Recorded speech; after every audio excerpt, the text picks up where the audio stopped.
Friends, আজকে আমি তৈরি করছি খুব সহজে ঘরে থাকা উপকরণে চিকেন পাস্তার সহজ রেসিপি। আশা করছি আমার এই সহজ রেসিপিটি আপনাদের ভালো লাগবে। আর ভালো লাগলে প্লিজ চ্যানেলটা সাবস্ক্রাইব করে অল অপশন সিলেক্ট করে পাশে থাকবেন। চিকেন পাস্তা তৈরি করার জন্য আমি এখানে চিকেনের বুকের অংশ ছোট ছোট করে পিস করে কেটে নিয়েছি। তো প্রথমে এখানে আমি অ্যাড করে দিচ্ছি আদা এবং রসুনের পেস্ট 1 চা চামচ। আর এখানে দিয়ে দিচ্ছি আমি সয়া সস 1 চা চামচ। আর এখানে আমি দিয়ে দিলাম লাল মরিচ গুঁড়ো 1/2 চা চামচ। আর দিয়ে দিচ্ছি লবণ পরিমাণ মতো। লবণটা একটু কম দিলাম যেহেতু সয়া সস দিয়েছি। তো সয়া সসে কিন্তু অনেকটাই লবণ থাকে। এরপর আমি খুব ভালোভাবে চিকেনগুলো ম্যারিনেশন করে নিচ্ছি। এরপর আমি এটা প্রায় 10 মিনিটের মতো একটা সাইড করে রেখে দিচ্ছি। আর এখানে আমি নিয়েছি পাস্তা। আমি মিক্সড পাস্তা নিয়েছি। তবে আপনারা চাইলে যেকোনো ধরনের পাস্তা দিয়ে এটি তৈরি করতে পারেন। এরপর আমি প্যানে কিছুটা জল আমি গরম করতে দিয়েছি। জলটা যখন গরম হয়ে গেছে, প্রথমে এখানে অ্যাড করে দিচ্ছি লবণ।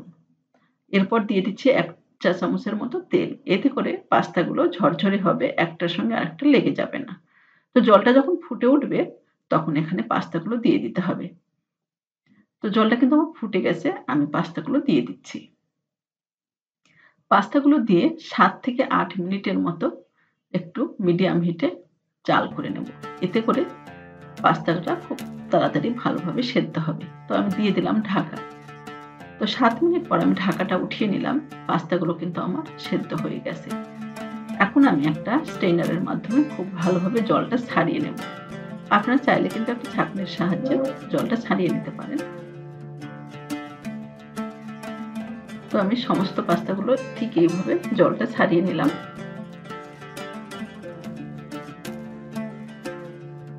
এরপর আমি এখানে প্যানে দিয়ে দিলাম একটু তেল। তেলটা গরম হয়ে গেলে আমি চিকেনগুলো দিয়ে দিচ্ছি। তো চিকেনগুলো দিয়ে হাই হিটে আমি 3 থেকে 4 মিনিটের মতো এইভাবে চিকেনগুলো ভেজে নেব। তো অবশ্যই গ্যাসের ফ্লেমটা কিন্তু এই সময় হাইতে রাখতে হবে। তো আমি 3-4 মিনিটের মতো ঠিক এইভাবে চিকেনগুলো ভেজে নিলাম। আর অনবরত কিন্তু চিকেনগুলো নাড়তে হবে, না হলে কিন্তু প্যানে লেগে যাবে। তো চিকেনগুলো ভাজা হয়ে গেছে। এ পর্যায়ে এখানে অ্যাড করে দিলাম একটা গাজর কুচি। আপনারা চাইলে কিন্তু এখানে যেকোনো ধরনের সবজি অ্যাড করতে পারেন আপনাদের পছন্দ অনুযায়ী। এরপর এখানে অ্যাড করে দেব আমি পেঁয়াজ কুচি। আর এখানে দিয়ে দিচ্ছি কয়েকটা কাঁচামরিচ কুচি। দিয়ে খুব ভালোভাবে মিশিয়ে নেব।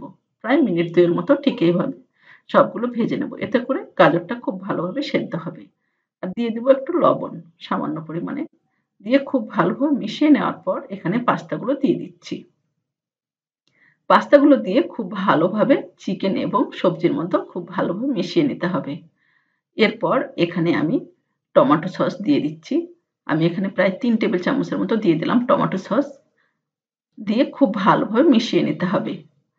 আর এখানে আমি মিশিয়ে নেওয়ার পর অ্যাড করে দেব পাস্তার মধ্যে যে মসলাটা ছিল, প্যাকেট মসলা, সেই মসলাটা পুরো মসলা আমি এখানে অ্যাড করে দিচ্ছি। দিয়ে খুব ভালোভাবে মিশিয়ে নিচ্ছি। খুব ভালোভাবে একটু মিশিয়ে নিতে হবে একটু সময় করে। তো আমার পাস্তাটা কিন্তু রেডি হয়ে গেল। আপনারা চাইলে এই পর্যায়ে ধনেপাতা কুচি দিয়েও কিন্তু এটা নামিয়ে নিতে পারেন। তো আমার পাস্তাটা একদম রেডি। আশা করছি আমার এই সহজ রেসিপিটি আপনাদের ভালো লেগেছে। আর ভালো লাগলে প্লিজ লাইক, কমেন্ট, শেয়ার করে পাশে থাকবেন। তো আজ এ পর্যন্তই। ভালো থাকবেন।